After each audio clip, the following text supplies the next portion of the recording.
Hello everyone, welcome back to our channel. आज हम शुरू करने वाले हैं इंडियन एविडेंस एक्ट के एमसीक्यू सीरीज का पार्ट नंबर 2। पार्ट 1 में हमने सेक्शन 1 के से लेकर सेक्शन 55 तक लगभग हमने आधे क्वेश्चन कवर कर लिए थे। आज हम उसी सीरीज को आगे बढ़ाते हुए सेक्शन 1 से लेकर 55 तक जो भी इंपॉर्टेंट क्वेश्चन बनते हैं उनके रिमेनिंग क्वेश्चन आज हम खत्म कर लेंगे। कहने का मतलब ये है कि आज के सेशन के अंदर हम सेक्शन 1 से लेकर 55 तक जो भी क्वेश्चन हमारे कवर अप होंगे वो आज का ये सेशन हमारा आखिरी सेशन होगा उसका। तो शुरू करते हैं without wasting any further time. Question number 1 कहता है हमारा,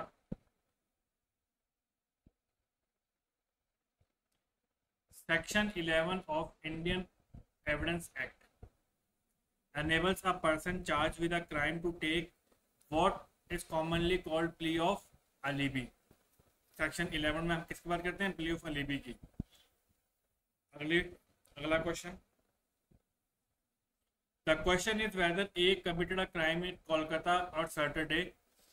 इन answer to this question which of the following fact is relevant. जब कोई अपराध हुआ था उस टाइम पर ए कलकत्ता में था, इस बात की पुष्टि करने के लिए कौन सा फैक्ट रेलिवेंट कहा जाएगा? Option number A, that A was out of day at Mumbai. A उस दिन मुंबई में था, यही कहा जाएगा, क्योंकि उसमें हम बात किसी करते हैं which is situation which is highly probable और इम्प्रोबेबल। अब प्रोबेबिलिटी इसी की तो बनेगी कि भैया वो उस टाइम पर वो उस स्थान पर नहीं था, कहीं और था। कहीं और था तो कहाँ था? बॉम्बे में था।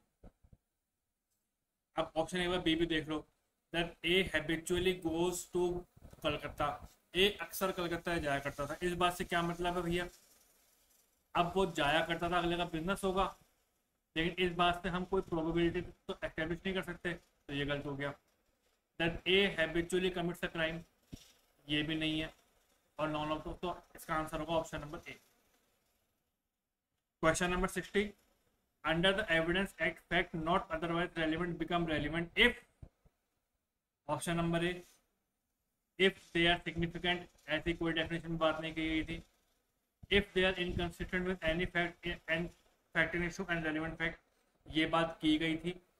if they make the existence or non existence of any fact in issue or relevant fact highly probable और improbable, ये बात भी की गई थी। तो option number 2 and option number 3, तो ऑप्शन नंबर सी। अगला क्वेश्चन देख लेते हैं, which section of evidence act lays down rule regarding relevant fact when the right or custom are in question। Right और कस्टम की बात होती है तो क्या बोलते हैं अपन? Section number 13।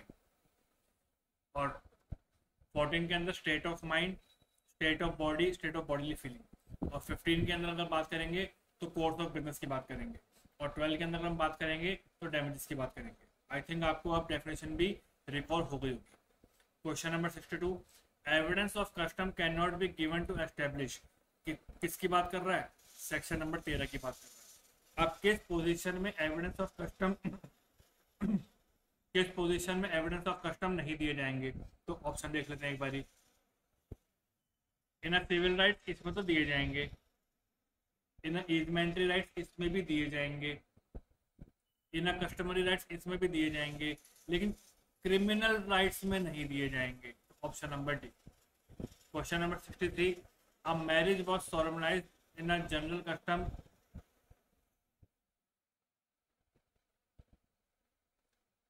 ये customary, a marriage was solemnized in a customary form. What is the rule for proving that it is a legal wedlock? हम किस तरीके से सच साबित करेंगे कि जो शादी हुई है ये लीगल शादी हुई है? किस तरीके से करेंगे? ऑप्शन देख लेते हैं। Option A, the custom shall be prove by evidence. Custom को हम एविडेंस के थ्रू प्रूव कर सकते हैं, बिल्कुल कर सकते हैं। 13 के अंदर बात लिखी गई है। The court take judicial notice of custom, बिल्कुल सही बात है। The court shall evaluate the effect of custom और जनरल पब्लिक, ये भी सही बात है। Option number D correct answer. अगला क्वेश्चन हम देख लेते हैं, the fact showing the existence of any state of mind under section 14 of Indian Evidence Act relates to। किसकी बात की गई थी? Intention, goodwill, good faith, ill will, इन सब की बात की गई थी। तो ऑप्शन नंबर डी। अगला question, which of the following section does not find the mention of showing a state of mind under section 14? अब ऊपर हमने क्या पढ़ा था कि क्या क्या इसमें मिलेंगे, अब इसमें देखना क्या क्या नहीं मिलेंगे। इलविल था, बिल्कुल था। गुड फेथ था, बिल्कुल था। नेग्लिजेंस था, बिल्कुल था, लेकिन मोटिव नहीं था। अगर हम मोटिव की बात करेंगे, मोटिव हमें कहाँ मिलता है, सेक्शन 8 के अंदर, और हमें क्या बताना था क्या नहीं मिलता, तो मोटिव नहीं मिलता, ऑप्शन नंबर बी। अगला question, A is accuse of defaming B. A एक अभियुक्त था बी की छवि को बिगाड़ने के लिए, by publishing an imputation intending to harm the reputation of B. कोई बात नहीं। तब अब फैक्ट क्या थे, the fact of previous publishing by A in respecting of B showing ill will on a part of A towards B is relevant। अब किस तरीके से रेलिवेंट माना जाएगा वो देख लो। ऑप्शन देखते हैं एक बारी। पहला option, because it prove the preparation of for harming as reputation. नहीं, ये जरूरी नहीं है, ये तो गलत हो गया। As it is necessary to explain the fact in issue. कैसे साबित करोगे भैया, ये भी गलत हो गया। As proving intention to harm by reputation, हाँ ये हो सकता है। जब हम किसी के बारे में कुछ छापते हैं तो डायरेक्टली और इनडायरेक्टली उसकी रेपुटेशन पे हार्म होता है, उसकी जो पब्लिक इमेज होती है उसके ऊपर हार्म होता है। तो option number C correct answer. अगला क्वेश्चन देख लेते हैं। क्वेश्चन कहता है, under which one of the following section of the evidence act the previous conviction of the person is relevant. बेटा जहां पर भी previous conviction of person is relevant की बात आ जाए तो वहां पर सेक्शन 2 का एक्सप्लेनेशन नंबर 2 की बात करेगा, ऑप्शन नंबर बी। क्योंकि जब हम इसको पढ़ेंगे एक्सप्लेनेशन 2 ऑफ सेक्शन 14 को, तो उसमें भी क्या लिख रखा है, प्रीवियस कन्विक्शन मैटर्स की बात लिख रखी है। आगे देखते हैं option number 68, A is accuse of receiving stolen goods knowing them to be stolen. A ने क्या किया था, उस सामान को खरीदा था जो उसको पता था कि ये चोरी का है। अब the above is the illustration of, अब यहाँ पर बेटा एक बेसिक की बात याद रखना। क्या याद रखना कि उसको पता था, तो मतलब उसको क्या थी, नॉलेज थी। नॉलेज थी, अब जहाँ नॉलेज थी तो उसकी इंटेंशन भी थी। तो ये डायरेक्टली और इनडायरेक्टली किस सेक्शन को हिट करेगा, ये करेगा 14 को, ऑप्शन नंबर सी। क्योंकि यहाँ पर इसका क्या है, यहाँ पर इसका स्टेट ऑफ माइंड भी है, यहाँ पर इसके स्टेट ऑफ बॉडी भी है, और यहाँ पे इसकी बॉडीली फीलिंग भी है। 8 में आपको मैंने बता दिया था मोटिव, प्रिपरेशन, सब्सिक्वेंट और प्रीवियस कंडक्ट, और 12 के अंदर आपको पता होगा डैमेजेस की बात करता है, और 13 के अंदर आपको पता होगा किसकी बात करेगा, कस्टम्स की बात करेगा। अगला क्वेश्चन देख लेते हैं। Under section 14 of evidence act which of the following fact become relevant. कौन से फैक्ट रेलिवेंट होंगे, तो आपको डेफिनेशन में याद होगा, उसकी हेडिंग में याद होगा, fact showing state of mind, fact showing state of body, fact showing bodily feeling. तीनों की बात करेगा ऑप्शन नंबर डी। अब देखो क्वेश्चन इस तरीके से ही आते हैं, अगर आपको डेफिनेशन याद होगी तो आप इसको देखोगे और समझ जाओगे। अगर आपको डेफिनेशन याद नहीं है फिर आप तुक्के मारोगे, या तो सही होगा या फिर गलत होगा। तो इससे बेटर है कि आप उसको एक बार डेफिनेशन को पढ़ भी लें। अगला देखते हैं question number 70, A is tried for a murder of B. A के ऊपर बी के मर्डर का अभियोजन चलाओ अच्छी बात है, by intentionally shooting him dead. ये चला कि ए ने जानबूझ के बी को, या ए ने इंटेंशनली बी को गोली से मारा उसकी हत्या करने के लिए। चलो अब फैक्ट क्या थे, the fact that A on other occasion shoot B is relevant as show. क्या उसने पहले भी उसको मारने की कोशिश की है, तो ये सीधी सीधी क्या दिखाता है, उसकी मंशा दिखाता है, इंटेंशन दिखाता है, जो कि क्या कवर कर रहा है, सेक्शन 14 कवर कर रहा है। अगला question, A is tried for a murder of B by intentionally shooting him dead. The fact that A was in a habit of shooting at a people with intent to murder them. या वो पहले कितनों को मार चुका है या कितनों को मारने वाला था, इस बात से फर्क नहीं पड़ता। तो ये फैक्ट क्या होंगे, ये fact irrelevant. Option number B. अगला क्वेश्चन देख लेते हैं, which of the following is incorrect under evidence act. कौन से इनकरेक्ट है, क्वेश्चन ध्यान से पढ़ना, इनकरेक्ट पूछ रहा है। देखते हैं option number A, in case where A is charge with receiving a particular stolen wrist watch, घड़ी, क्योंकि उसको पता था, knowing the same to be stolen, उसको पता था कि भैया ये घड़ी चोरी की है। अब फैक्ट क्या पेश किए गए, the fact that same time he was in possession of other such stolen. अब मतलब ये था कि उसको पता था कि ये घड़ी चोरी की है और मैं खरीद रहा हूँ, और जब उसकी छानबीन की गई तो उसके पास से और भी ऐसी घड़ियां मिली कि जो पहले चोरी की गई थी। तो यही मानेगा ना कि भैया ये चोरी के सामान का खरीद बेच करता है, तो क्या होगा, ये तो सही है, लेकिन हमें क्या बताना है, इनकरेक्ट बताना है। ऑप्शन नंबर बी देख लेते हैं, in a case where A is tried for a murder of B by intentionally shooting him dead, the fact that A was in a habit of shooting the people with intent to murder are relevant. नहीं, अभी हम पढ़ के आए irrelevant होता है। Option number B correct answer, क्योंकि हमें क्या बताना था, इनकरेक्ट बताना। तो ऑप्शन नंबर, आगे देख लेते हैं। The question before the court is whether document X is the will of B. Court के सामने ये सवाल उठता है कि ये जो डॉक्यूमेंट है, ये जो दस्तावेज है, ये एक्स के जो दस्तावेज हैं, ये ए के विल है, ए की वसीयत है, कैसे प्रूव होगा, कैसे रेलिवेंट होगा। Option number A has consulted advocate in reference of making the will, हो सकता है। A has, option number B, A has caused draft of will to be prepare to which he did not approve, ये भी हो सकता है, इसमें भी कोई संशय वाली बात नहीं है। A had made inquiry as to the value of his estate which is bequeathed, ये भी हो सकता है। Option number D. Question number 74, Q Y for damage done by dog of Y. ठीक है, मतलब वाई का एक कुत्ता था, उसने एस को चोट पहुंचा दी, अब एस ने अब उसके कुत्ते के बिहाफ पर वाई के ऊपर केस कर दिया, करना भी चाहिए। विच वाई नो, अब वाई को ये भी पता था कि मेरा कुत्ता जो है खतरनाक प्रवृत्ति का है, वो किसी को भी काट सकता है, किसी को भी चोट पहुंचा सकता है। The fact that the dog had previously bitten A B C, और तथ्य ये भी रखे गए कि एस को काटने से पहले जो वाई का कुत्ता था वो ए बी और सी दोनों को काट चुका था। तो क्या जो उसके कुत्ते ने पहले वाले काम किए थे, ए बी सी को काटा था, क्या वो रेलिवेंट होंगे? बिल्कुल होंगे सर। ऑप्शन नंबर ए।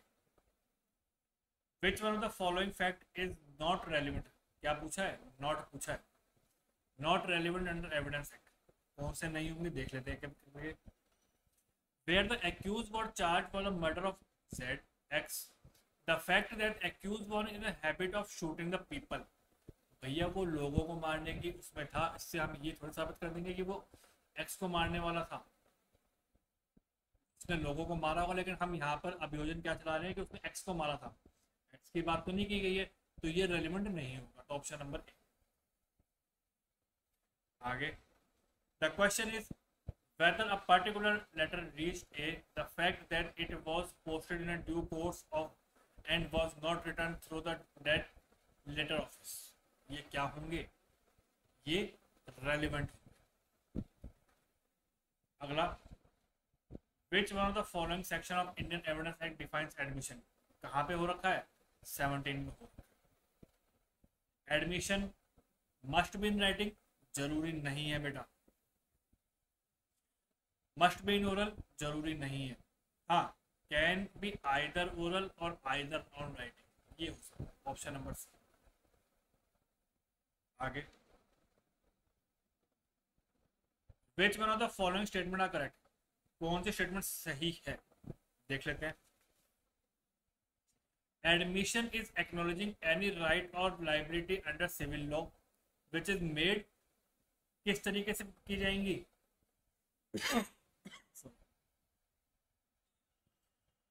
ओरली बिफोर जुडिशियल अथॉरिटी, सिर्फ ओरली नहीं, in writing before a notary, सिर्फ इन राइटिंग नहीं, bye conduct document as well as orally but not in electronic form, electronic भी की जा सकती है, गलत हो गया, बाय कंडक्ट ओरली राइटिंग और कंटेन्ड इन इलेक्ट्रॉनिक फॉर्म, तो option number B.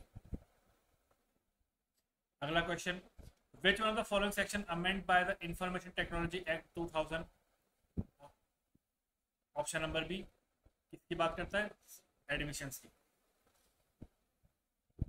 Admissions means statement suggesting inference as in any fact in issue. Option number C. अब ये ऐसे ऐसे क्वेश्चन है जो अगर आपको डेफिनेशन आपने पढ़ रखी होंगी तो आपको फटाफट से क्लिक करेगा और आपका ज़्यादा टाइम भी वेस्ट नहीं होगा. देखते हैं आगे. Admission are not conclusive proof of the matter admitted but they are operated as estoppel. Option number B. ये भी डायरेक्ट क्वेश्चन है डेफिनेशन से. आगे. Which one of the following statement is true. कौन सी स्टेटमेंट इसमें ट्रू है? Admissions are conclusive proof of the matter. नहीं भाई, गलत है. Option number B. Not conclusive proof of the matter but operate as a estoppel under certain provision of the act. क्या बोला? Not conclusive proof. ये तो बात सही है, बट में ऑपरेट एज अ एस्टॉपल ये भी सही है. तो option number B correct answer. अगला question. Admission according to Indian evidence Act include statement made by. किस किस की बात कर रहा है? Expressly referred person. यस, 18 में लिखी हुई है बात. Agent of the parties proceeding authorise to make. ये भी सही है. Person whose liability must be prove. बिल्कुल सही बात है, 19 में लिखी हुई है बात. Person from home party derive his interest. ये भी सही है बात. तो option number 1, 2, 3 and 4. Option number A. आगे.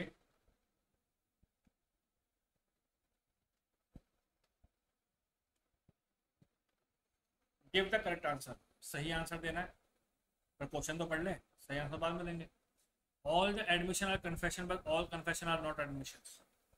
क्या ये बात सही है? सारे एडमिशन कन्फेशन हो सकते हैं लेकिन सारे कन्फेशन जरूरी नहीं कि एडमिशन हो. क्या ये बात सही है? This statement is not correct. हाँ, उल्टा होता तो चल जाता. All confession are admission but all admission are not necessary to be confession.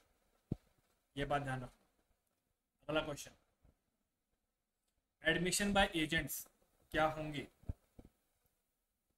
Admissible in civil proceeding only if the agent has the authority to make the admission. बिल्कुल सही बात. Admissible in civil proceeding under all circumstances. क्या ये बात सही है? नहीं sir. Never admissible in criminal proceedings. ये भी सही है. Option number A and C. Option number D. अगला question. Admission by the maker in so far as is relate to question of fact. तथ्यों के आधार. Option number A. अगला question. What is the evidentiary value of the admission. अभी हम पढ़ के आए थे may operate as a estoppel but not conclusive proof. पढ़ के आए थे अभी, तो आंसर क्या होगा? May operate as estoppel. Question number 19. If an accused voluntarily consent for the brain mapping and narco analysis, then such information is relevant under which section? Narco की बात किसमें की गई थी? ऑप्शन नंबर बी 17 के अंदर. और they are considered as admissions. आई बात यार. Admission are not conclusive proof. Yes, option number A.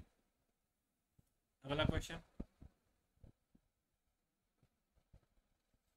Which one of the following section is no evidence. कौन से ऐसे एडमिशंस हैं जो एविडेंस नहीं है? कौन से हैं? Option A. An admission by one of the several defendant in a suit against another defendant. ये तो नहीं है. ऑप्शन नंबर ए नहीं है.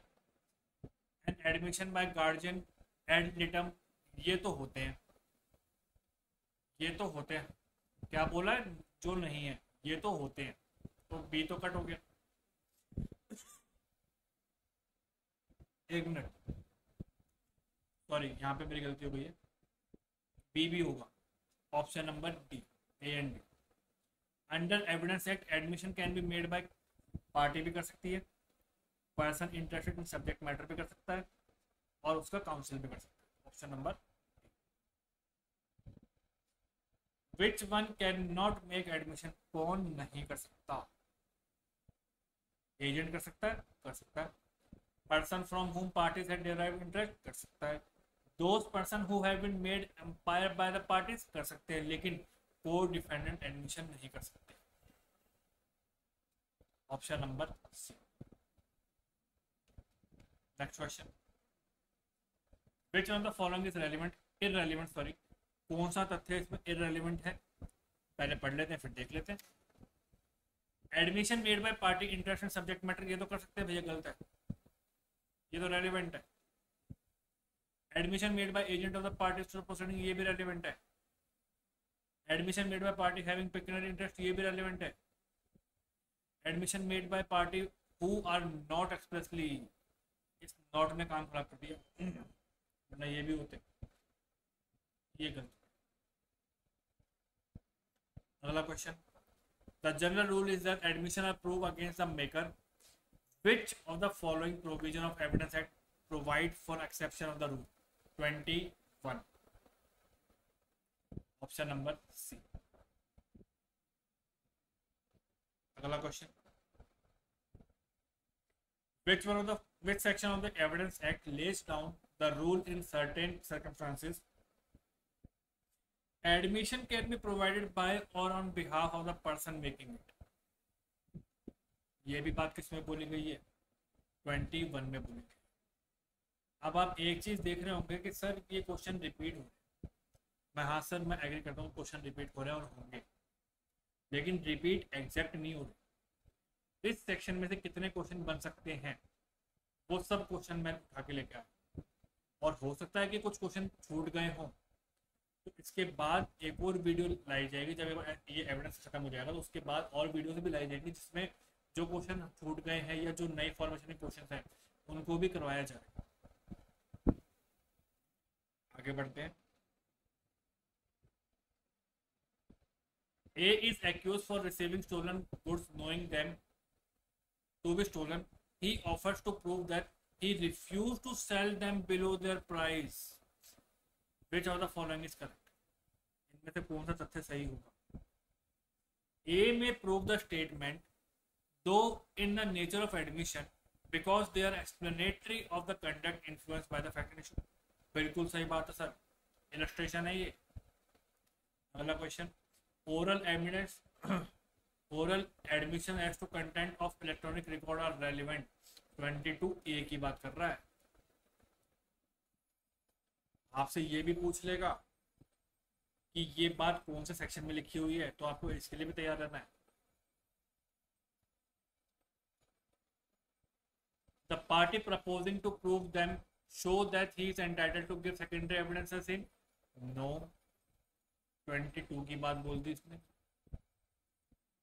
The genuineness of electronic record produced in a question, हाँ genuineness की बात करता है। Option number.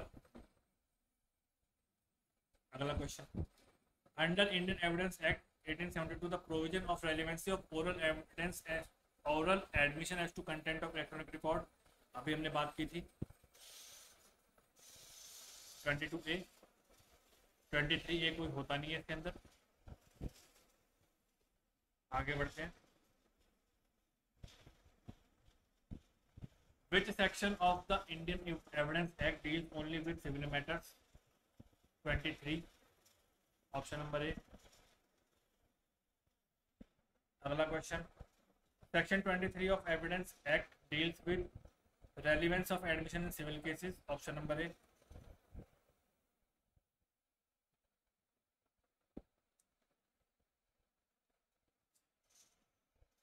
अगला question, communication made without prejudice are protect under section 23। अब देखो 23 से संबंधित क्वेश्चन बन गए 3, इसलिए मैं कह रहा हूं। आगे, in evidence act confession is defined under, कहीं पे भी कन्फेशन डिफाइंड नहीं कर रखा, ऑप्शन नंबर डी, कहीं पे भी नहीं है। 107, A says to B that he has finished his wife for him. A ने B को बोला कि उसने अपनी बीवी की हत्या कर दी। लफड़ा खत्म हमेशा के लिए। Under evidence act this statement amounts to confession. A ने क्या किया, कन्फेशन कर कि मैंने अपनी बेबी को मारा, मारना मत। आगे, confession cause by inducement, cause by threat और cause by promise when irrelevant in criminal proceeding 24 के ऑप्शन नंबर। देखो इसमें भी, इसमें क्या पूछी, हेडिंग पूछी है। आपको अगर याद होगा तो आप फटाक से लगा देंगे, वरना आप सोचते रहेंगे। आगे बढ़ते हैं। Which one of the following is not mentioned as the ground under 24 rendering confession? क्या थे, इंड्यूसमेंट था, प्रॉमिस था, थ्रेट था। अब इनके अलावा कोई और ऑप्शन होगा वो नहीं। क्या याद रखना है, I P T, inducement, promise और 24 के। आगे, a realistic woman in apprehension of an assault and maltreatment makes a confession for a murder of her mother-in-law at the village panchayat. Whether this confession is admissible? Inadmissible due to involuntariness, क्योंकि उसको उकसाया गया था, अपनी मर्जी से नहीं की थी। Option number B. अगला question, in which section of evidence act 1872, ये सॉरी 1882 है, 1872 है ये, 82 में तो वो टीपी आया था। Confession made to police officer is not admissible 25, और 26 में था मैजिस्ट्रेट वाला, तो वो एडमिसेबल होगा। 27 में how much information receive from accused is relevant है। 32 के 1 में डाइंग डिक्लेरेशन है। 24 में हम अभी बात करके आए थे कन्फेशन इसके इंड्यूसमेंट, प्रॉमिस और थ्रेट में। अब यहाँ पे क्या बोली गई, पुलिस के सामने दी गई कन्फेशन एडमिसिबल नहीं है, ऑप्शन नंबर ए। अगला question, confession before proof police will not prove under section what 25। अगला question, A commit a crime and go to a police officer, चला गया भैया, he makes a confession and give other information. A is charged with the offense, the confession is cannot prove। किसको दी है, police को officer को दी है, magistrate को नहीं दी। तो क्या होगा, एक्यूज कोर्ट में जाके बोल सकता है कि भैया इन्होंने तो मेरे को धमकाया था इसलिए मैंने कन्फेशन दे दी, वरना ये तो मैं दे ही नहीं रहा था, इन्होंने जोर जबरदस्ती से मेरी कन्फेशन ली है, ये भी कह सकता है। तो option number A, can not B prove against him because of section 25 of evidence act. अगला question, a confession to be inadmissible under 25 must relate to same must relate to same crime for which it's charged, जरूरी नहीं है। must relate to another crime, जरूरी नहीं है। may relate to same और other crime, हाँ ये है। कंपल्शन नहीं है, लीनियंट है, ऑप्शन नंबर सी। अगला question, a confession statement made before a police is not admissible।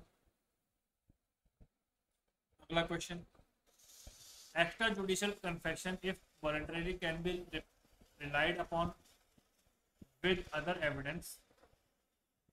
इसका reason, extra judicial confession is a big piece of evidence। yes, both A and R are correct। Under which section of evidence है the confession before magistrate relevant, अभी बताया था मैंने 26 के अंदर, option number C. अगला question, extra judicial confession means a confession made to, किसको, doctor या फ्रेंड को, ऑप्शन नंबर डी। अगर इनको किया होता तो ये क्या हो जाती, जुडिशियल कन्फेशन हो जाती। आगे, a confession made in police custody is admissible under 26 if made in the presence of magistrate, option number C। अगला question, a confession made by person bind in a police custody is inadmissible, option number C 25।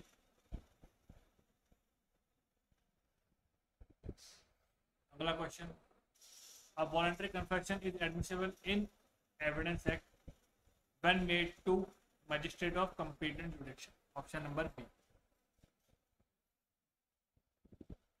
Confession recorded by magistrate on oath is inadmissible. Option number B. अगला question, the term police custody used under section 26 of evidence act means which of the following? Police custody का मतलब ये नहीं होगा कि police ने आपको हथकड़ी बांध रखी है या आपके आगे पीछे पुलिस वाले खड़े हैं या आपको पकड़ रखा है पुलिस वाले, नहीं, एक सर्विलेंस टाइप का होगा, आपके ऊपर निगरानी रखी जाएगी, चाहे वो दूर से हो चाहे वो किसी भी तरीके से। Option number D, some kind of surveillance and restriction over the accused person by the police. अगला question, the term judicial confession means if it is made before magistrate, अभी बताया था मैंने ऊपर भी आपको। अगला question, a confession is inadmissible if it is made by the accused, कब होगी inadmissible? To the doctor while in the custody of police। अब देखो ऑप्शन नंबर ए में अगर देख लेते हैं, to magistrate while in custody of police, तो ये तो एडमिसिबल है क्योंकि किसको दी जा रही है, मैजिस्ट्रेट को। अगला, to his friend not in a custody, ये भी एडमिसिबल है, क्यों, क्योंकि यहाँ पे पुलिस का कोई रोल नहीं है। तीसरे में देखो डॉक्टर को दे रहे लेकिन उस टाइम पे पुलिस मौजूद है, तो ये इनएडमिसिबल। Option number. अगला question, what is the meaning of retracted confession? Retracted confession का मतलब क्या है? Confession which is subsequently realised. Option number C.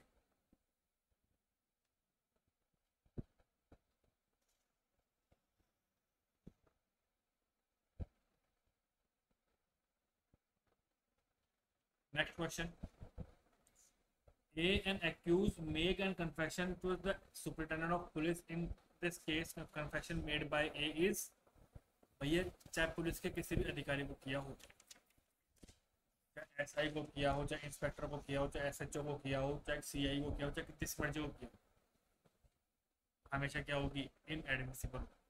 Option number. अगला question, which section of the evidence act deals with the doctrine of confirmation by subsequent fact?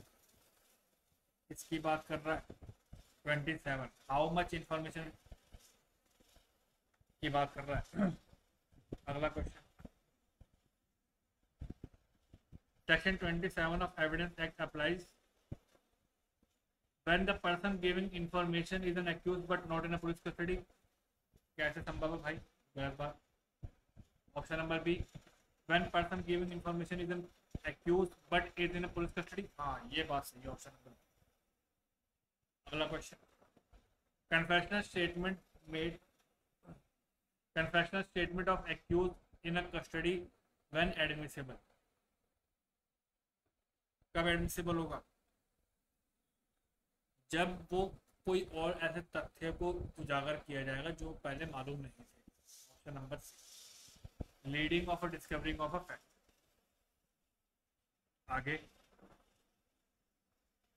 if an accused voluntary consent for a brain mapping or narco analysis, then such information is relevant under evidence act under section 27। Option number C. अगला question, under section 27 of evidence act in respect of confession evidence, क्या बात बोली गई थी? so much information received from the accused, option number सही है।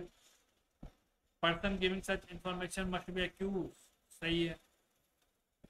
accused need not to be police custody, ये custody में तो उसको चाहिए था, ऑप्शन गलत हो गया। any statement of accused confessing his guilt must be made in presence of magistrate, जरूरी नहीं है, तो 1 and 2, ऑप्शन नंबर ए। अगला क्वेश्चन,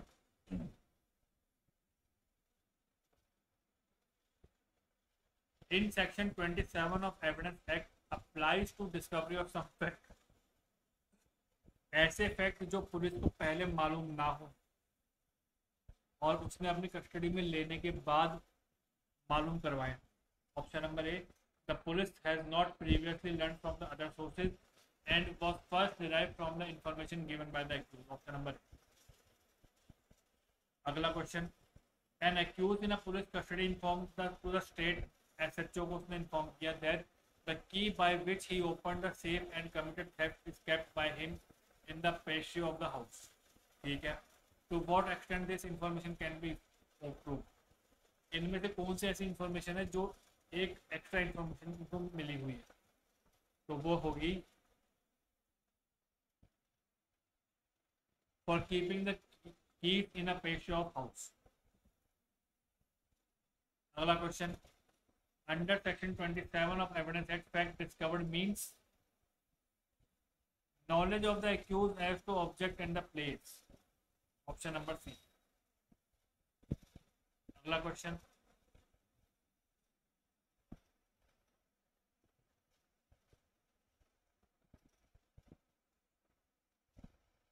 क्वेश्चन बोलता है which of the following statement is correct. कौन सी स्टेटमेंट इसमें सही है।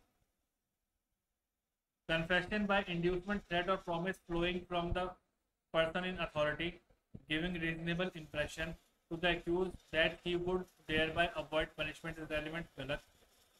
Confession by accused by custody of police even if made in a immediate presence is shall not be proved, galat. Prove हो सकती है। अगला, confession to the of the accused made by the custody of a police may be proved if consequence of information received thereby a relevant fact is discovered। ये सही। अगला question, a person after committing a crime confess while intoxicated the commission of a crime under Indian Evidence Act, the confession is relevant and admissible। कौन से section में intoxication की बात, 29 के अंदर। अगला question, confession of an accused is admissible against the other co-accused। Option number C, section 30। अगला question,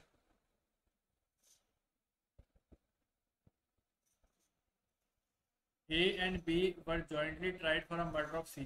ठीक है, अब ट्रायल जब चला तो A said B and I murder. Trial में ये बोला गया कि ए ने बोला कि बी और मैंने मिलकर सी का मर्डर किया। तो what is the nature of the evidence against B and P. किस नेचर का एविडेंस माना जाएगा ये, तो ये माना जाएगा collaborative nature. Option number B. Which is the correct preposition of law of evidence. Law of evidence की करेक्ट प्रिपोजिशन क्या है। Option number A, the confessional statement made when there is a threat of inducement is irrelevant even after removal। even अगर उसको हटा भी दिया तो भी irrelevant नहीं, क्योंकि 28 में लिखा हुआ है कि अगर हटा देंगे तो रेलिवेंट हो जाएगा, ये गलत होगा। Option B, confessional statement otherwise relevant is not relevant because it was made under promise, गलत। Confession statement otherwise relevant is not relevant because it was made drunk, galat। In case of a joint trial of a several person, when confession statement made by one of them affecting himself and other is proved, the court has the power to consider such confession against such other person as well as against maker of the confession। Option number D। अगला question, the illustration that A and B are jointly tried for a murder of C, it is proved that A said to B and I। तो ये question similar है, बस इसमें क्या पूछा गया है कि कौन सा सेक्शन है, तो सेक्शन होगा 30। Option number. अगला क्वेश्चन देख लेते हैं, under which condition a court may take into consideration the confession of one accused against himself and other person.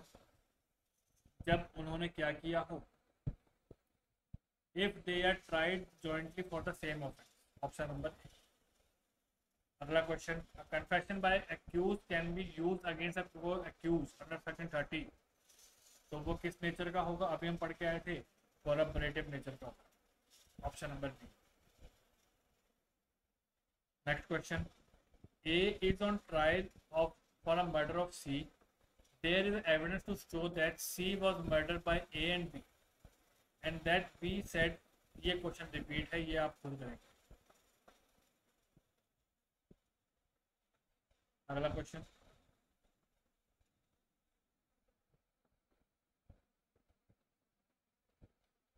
Question कहता है what is the evidentiary value of the confession of a co-accused implicating himself as well as his other non-confessing co-accused? क्या value होगी?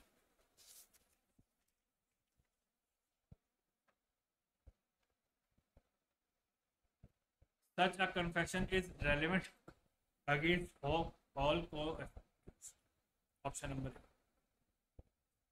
अगला question कहता है assertion दे रखी है a confession always go against the maker of it, prove it has been made freely and voluntarily. क्या ये बात सही है? यस, ये बात सही है। confession is inadmissible against co-accused, ये बात गलत है। Option number C, A is true, B is false. अगला question, A and B are jointly tried for a murder of C, ये क्वेश्चन रिपीट है, ये आप खुद करेंगे। अगला question, X and Y are jointly tried for a murder of Z.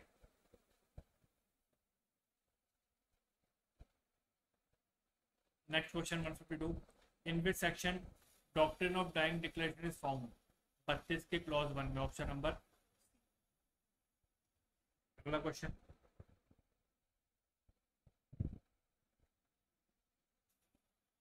the principle on which dying declaration is admissible under Evidence Act is indicated under in the legal maxim. क्या है? Nemo meritorious prosentermentary, option number B. Evidence Act provide for exception of the hearsay rule, किसकी बात कर रहा था? hearsay की। Section number 32 और 33, option number B. अगला क्वेश्चन, अ डाइंग डिक्लेरेशन क्या होती है? कहाँ दे रखी है? 32 के 1 में। क्या होती है? corroborated नहीं, weak piece of evidence नहीं, stand on a same footing as other piece of evidence, सही बात है, has to be subjected a very close scrutiny for reliability, ये भी सही बात है, option number C. Next question, provision under section 32 clause 1 of evidence act are attracted where, अब इसमें क्या सत्य नहीं है, ये पूछा गया, तो क्या सही नहीं है? Verbal statement is not admissible, जबकि होते हैं डाइंग डिक्लेरेशन में, तो option number D. Dying declaration में बी मेड टू, किसी को भी दी जा सकती है, डॉक्टर हो, मजिस्ट्रेट हो, या कोई भी अन्य पर्सन, ऑप्शन नंबर डी। अगला क्वेश्चन, डाइंग डिक्लेरेशन क्या हो सकती है? Can form a sole basis of a conviction without any collaboration of independent evidence, option number A. अगला question, to be admissible a dying declaration must be made before magistrate, कोई जरूरी नहीं है। Must be made before police officer, कोई जरूरी नहीं है। Must be made before doctor, कोई जरूरी नहीं है। किसी के भी आगे कर सकते हैं, option number C, option number D sir. अगला क्वेश्चन देख लेते हैं, a dying declaration under section 32 of evidence act is admissible in evidence, कब होगी? Even when it is made to a police officer, dying declaration हम किसी को भी कर सकते हैं, जरूरी नहीं मजिस्ट्रेट ही हो या कोई और ही हो या पुलिस के आगे ना हो, किसी को भी कर सकते हैं। Which one of the following statement is correct? Dying declaration made under section 32 of evidence act subject to the control of, किसका कंट्रोल होगा किस सेक्शन के अंडर? 158 of evidence act. अगला, in which one of the following dying declaration admissible? Both, civil and criminal both, option number C. अगला question,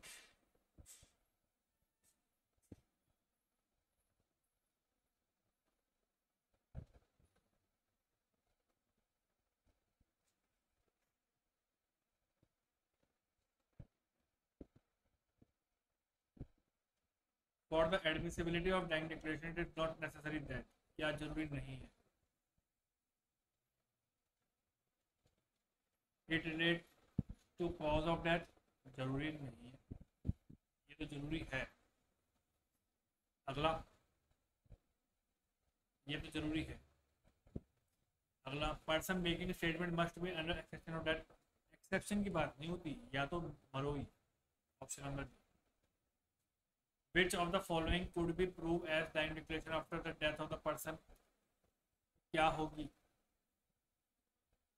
F I R lodge by person हो सकती है, statement of the person record under 161 हो सकती है, statement of a person record by executive magistrate हो सकती है, तो सारे।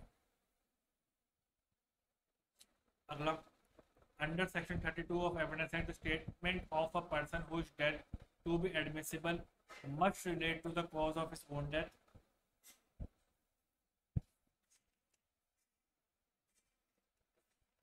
ये ऑप्शन सही है। अगला question, the form of bank declaration is, क्या होंगी, इन मटेरियल।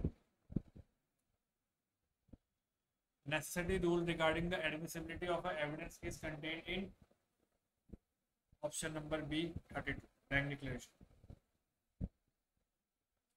अगला question, a bank declaration is relevant evidence under 32 of evidence act notwithstanding it brings hearsay evidence because if a person is dead and anything said by the person as to the cause of death is relevant since the dead person cannot be brought before the court to testify, necessity make inevitable to admit the said statement, option number B।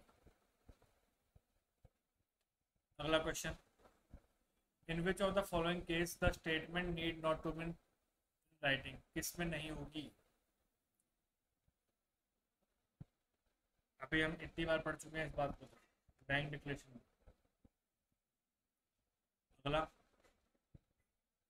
Section 32 of evidence act does not speak of which of the following kind of person, इसके बारे में बात नहीं करता। Person who is unwilling to give evidence. अगला question, a woman is raped and make statement that A raped her, ठीक है, 2 days later she commits suicide, her statement regarding rape is admissible as bank declaration only कब, जब कुछ ऐसे तथ्य मिल जाएं कि उसने इसके बारे में शिकायत कर रखी हो पहले से। Option number C. आगे क्वेश्चन कहता है, a bank declaration under 32 of evidence act is admissible in evidence, कब होंगे, even when it is made to a police officer.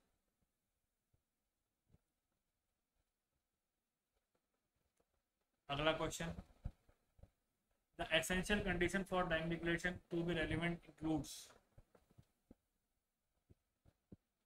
Statement is made by person to cause of his death, सही है, statement is made by a person as to any of the circumstances of the transaction which resulted in death, ये भी सही है। Person must have under exception of, नहीं ये गलत, तो 1 and 2, ऑप्शन नंबर 1 and 2। अगला question, a bank declaration is admissible in evidence, क्या ये एडमिसिबल है, बिल्कुल है sir. It's admissibility is founded upon the principle of necessity, ये भी है सर, ऑप्शन नंबर। अब थोड़ा 5 मिनट का ब्रेक लिया जाएगा, उसके बाद इसको आगे कंटिन्यू किया जाएगा।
आज के लिए इतना ही। अगला सेशन हम नेक्स्ट वीडियो में अगला सेशन हम कंप्लीट करेंगे। Thank you very much. Take care.